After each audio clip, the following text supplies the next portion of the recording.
como os pais na China criam os filhos.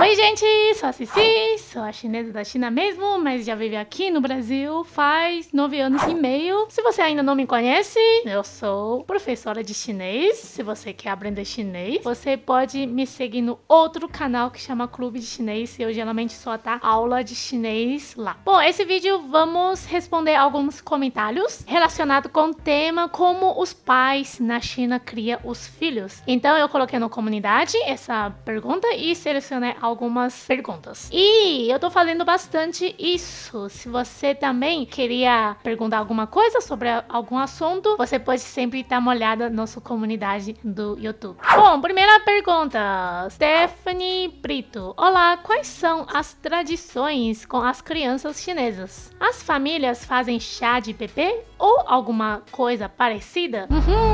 Eu lembrei uma coisa que é muito comum na China, aniversário de 1 ano. Antes de nascer, geralmente a gente não faz esse chá do bebê. Geralmente, lá na China, a pessoa fica grávida, ela evita um pouco de sair de casa, né? Fica mais reservada. Não tem muita essa coisa de festa com a mãe grávida. Mas depois de nascer, primeiro mês, vai fazer uma festa muito importante. E um primeiro ano é uma festona, muito grande. E nessa festona sempre vai ter uma tradição que chama Zhua Zhou. Zhua é pegar e Zhou é de primeiro ano, né? Primeiro ciclo, primeiro ano. Vai colocar a criança e aí vai colocar um monte de coisa em frente dele e aí vai ver o que ele vai pegar. Por exemplo, muito clássico vai ter caneta, livro, dinheiro, às vezes tem uma comida, calculador. Aí para ver o que ele gosta e o que ele vai ser no futuro. Meio que para ver futuro. Eu vou soltar um vídeo aqui que eu gravei muitos anos atrás. A imagem tá um pouco ruim, mas eu filmei esse cenário quando um filho de um amigo faz 1 ano. Dá uma olhada.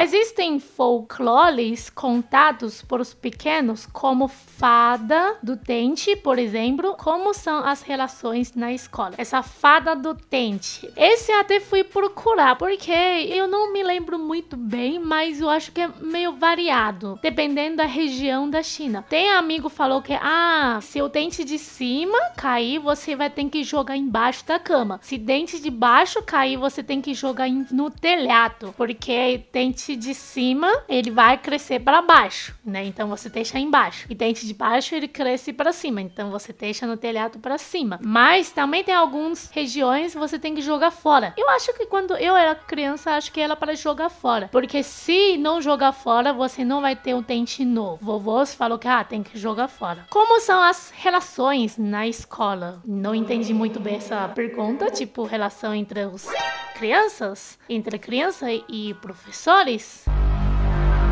Não sei. Acho que é normal. Não sei se tem algum específico para falar. Paula Luiz. Os filhos podem sair sozinhos a partir de quanto? Isso depende muito da família. Eu lembro quando eu saí primeira vez sozinha, não sozinha, com uma amiga. Acho que eu tinha 9, 10 anos, porque eu tava na escola fundamental, então antes de 12 anos, eu tinha que pegar ônibus com essa amiga, porque a gente ia para parque de diversão. Os pais deram dinheiro pra gente e aí a gente foram sozinhas. Por que me marcou tanto? Porque ela a primeira vez eu peguei ônibus, ia um pouco longe, acho que tinha que trocar ônibus, e aí eu peguei sentido errado, e aí a gente meio que se perdeu muito na cidade, mas no final a gente conseguiu voltar. Agora, minha prima, que agora tem 18 anos, ela começou a sair sozinha já desde 6 anos e meio. Eu lembro quando ela entrou na escola fundamental, ela tinha que pegar ônibus. Aí, primeiro semestre, minha tia levava ela, e a segunda semestre ela já pegava sozinha esse ônibus, porque sempre é o mesmo horário e tem essa mesma estação, então tudo certo. certo. Ela sempre vai sozinha para todos os lugares, porque ela já faz fundamental, o ensino médio e colegial, 3 lugares diferentes. Ensino médio, acho que ela tinha que pegar 2 ônibus para chegar. Aí depois ela foi de bicicleta. Isso tudo depende muito de criança. Eu acho que isso depende muito de educação da cada família, porque não tem uma padrão de criação. Cada família é diferente. Eu gostaria de saber como são as cobranças e as pressões sobre os filhos. É bastante cobranças e pressões. Eu não sei aqui, mas eu imagino que é mais do que aqui, pelo que eu entendi. Os pais chineses acostumam cobrar muito de nota na escola. Então, nota é extremamente importante para a maioria dos pais. Eu acho que o pai, na criação, na educação, na minha cabeça, no meu retorno, eu acho que não fazia um papel muito importante. Meu pai, ele é destacado entre meus amigos. Todos meus amigos adoram meu pai porque ele fica muito próximo de mim e dos meus amigos. Já que os pais dos meus amigos, tipo, não ficam muito distante. Às vezes eu acho que nem falava com os pais deles. O que eu tava falando? Ok, me perdi. Mas o pai, mesmo que ele fica distante, esses pais, ele cobra muito da nota da escola. Por exemplo, quando tem prova, ele com certeza vai saber e ele vai perguntar quanto nota você tirou. E se você não tirou bem, ele não vai perguntar por que você não tirou bem. Ele só vai ficar criticando. Você não estudou, não esforçou bastante. E essa é uma cobrança muito grande. Eu acho muito ruim. Falta, né, conversa. Não é todo mundo vai bem na escola. Eu acho que uma educação muito geral para todo mundo, não é personalizado. Hoje em dia eu vejo esse tipo de educação tem suas desvantagens, né? Muito desvantagem. E depois, quando as crianças, né, viram tudo, e aí eu vejo outra pressão, tipo trabalho, casamento, filho, então é infinito pressão. Hoje em dia eu acho que talvez está melhorando porque a gente, meus amigos, todo mundo virou pais. Então eu acho que eles ainda aplicam muitas coisas que eles receberam para os filhos, mas tem uma melhorada. Mas em geral eu acho que os pais se preocupam muito mais as notas, né, como vai na escola, e se come bem, come saudável, se veste bem, veste, né, quentinho para não ficar doente. Então saúde e nota da escola são 2 coisas muito importantes para os pais, né, quando eles criam criança. O resto, tipo carinho, tipo ensinar o parte emocional, acho que isso quase é vazio. Os pais chineses acho que precisa melhorar muito ainda. Camila, como os pais chineses procedem quando as crianças estão chilique? Choram alto, se jogam no chão e fazem birra numa loja. Eu não sei, eu também quero saber, sabia? Como os pais brasileiros fazem isso, seus filhos? Tem algum jeito? E eu acho que essa é uma questão mundial, viu? Todos os pais precisam aprender como lidar com essa situação. Acho que os pais chineses também não tem muito jeito, pelo eu vi. Nossa, uma vez quando eu voltei para a China de avião, tinha uma criança, acho que 3 anos, com os vovôs, nem é com os pais. Acho que esse é um pouco o problema, porque hoje em dia na China muitas crianças foi criado pelos vós. Acho que criado pelos vós é mais mimado ainda, sabe? Como os pais trabalham muito, né, que não tem tempo para cuidar, então muito comum os vovôs cuidam os netos. Aquela viagem foi meio difícil porque eu vejo que os vovôs não conseguem lidar com a criança. E a criança ficou a viagem inteira chiliquindo. É isso? Chiliquindo. E a hermosa, nossa, veio 5 hermosas para ajudar esse vovô para acalmar essa criança. Mas esse vai e volta esse chiliqui. E eu também quero saber, se eu tiver um filho, como eu faria nessa situação? Próximo, João Cabral. Quais as canções típicas? Com quantos anos é esperado a criança saber ler? Quanto é a cobrança para sair de casa? Ok, vamos por pergunta. Vocês talvez conheçam a ritmo, mas a letra é diferente. É 2只老虎跑得快跑得快一只没有耳朵一只没有尾巴真奇怪真奇怪. Aqui é tipo meu relógio? Esqueci. Meu lanchinho, vou comer. Então a música é igual, só que a letra é diferente. Então eu acho que é uma música mundial que é muito comum na China. Mas ainda tem um monte. Eu vou deixar um playlist do meu Spotify. E aí lá tem os canções de crianças na China. Então dá uma olhada as canções. Para aprender mandarim também é um jeito muito bom, porque são letras mais fáceis. Quantos anos é esperado as crianças saber ler? A gente tem, né, os 5 anos já começa a estudar, ler ideograma chinês e começar 6 anos, que a gente começar uma coisa mais intensa, que é todos os dias precisa copiar os ideogramas, né, uma forma muito útil.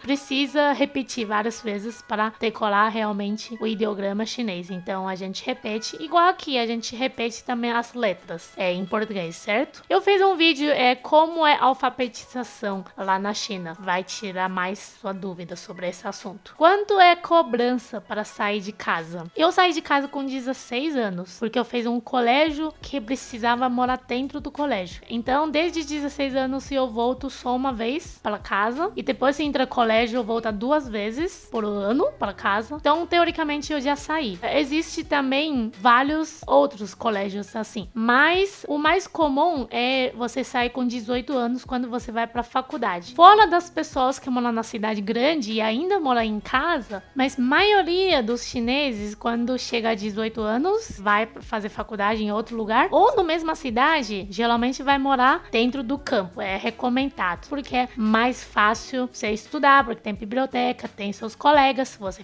mora no dormitório com mais de, sei lá, 3 ou 5 meninas, então você aprende a morar junto com outras pessoas também. Claro, faz suas coisas, né? Você só não vai cozinhar, porque a universidade tem cantina, mas você tem que lavar roupa, arrumar a cama, saber lidar com os colegas, essas coisas que você não vai fazer se você ficar no casa dos pais. Próxima, Gabriel Cici, li há algum tempo que pais e filhos chineses raramente dizem eu te amo um para o outro. É verdade? É verdade. Como é a demonstração de afeto nas famílias chinesas? Normalmente não tem.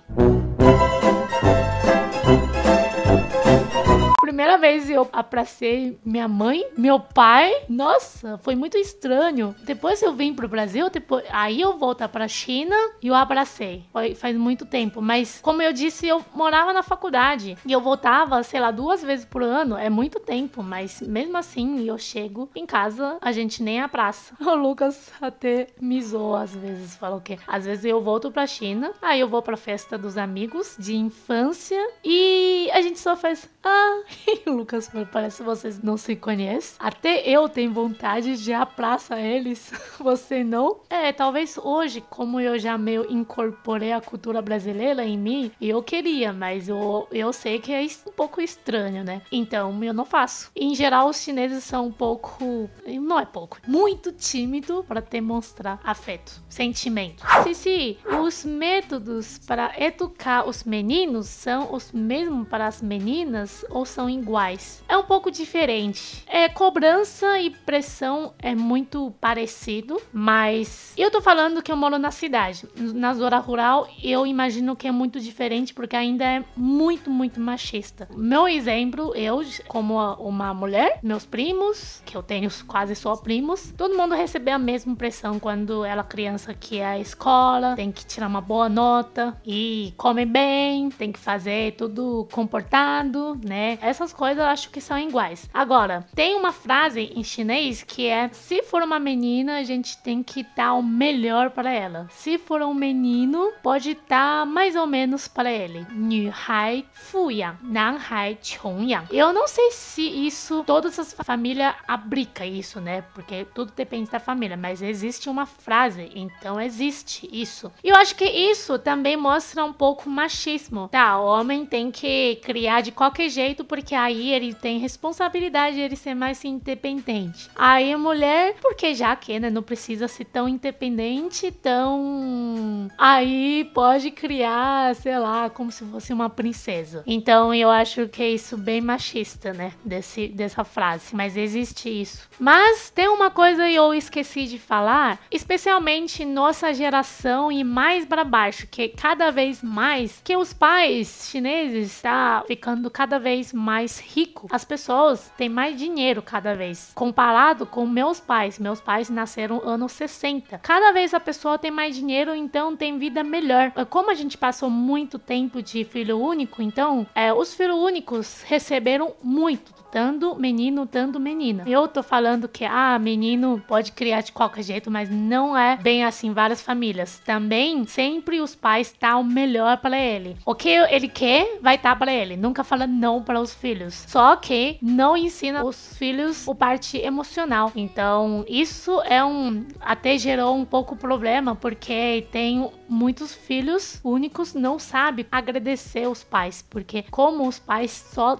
dá pra ele, parece isso é normal para eles. E não acha que precisa agradecer, parece que você me nasceu, você me criou, então você tem que fazer isso pra mim. Juliana, quais as frases famosas que seus pais dizem pra você? Aqui no Brasil a gente tem várias frases clássicas, como na volta a gente compra. Acho que esse também tem na China. Conta até 3 para você fazer algo ou deixar de fazer. Nossa, isso também. Quais são as clássicas da China? Eu acho que isso é muito comum na China, essas duas. 下次买. 下次é próxima vez. A gente compra na próxima vez. Às vezes tem pais, tipo, minha tia fala pra minha prima: Pumar, por que você quer comprar isso? Você já comprou muito. Esse não é útil. Tem várias frases parecidas, né? Mas tem uma frase, eu acho que os pais falam muito para os filhos, que é: eu fiz isso por você. Hoje em dia tem muita pessoa que critica essa frase, porque acha que usa essa coisa de culpa, né? Eu fiz tudo para você, porque você não me agradece. Porque eu realmente acho que precisa melhorar muito dessa educação família dos pais, né? Criação da criança lá na China. Me deixa comentário seu, se você tiver um filho, ou se você lembra a criação da sua criação, né? Quando você era criança, o que é bom, o que é ruim, porque sempre tem vantagem, desvantagem, bom e ruim. Nenhuma coisa é perfeita, certo? Deixa um comentário comigo. Então até o próximo vídeo, 再见!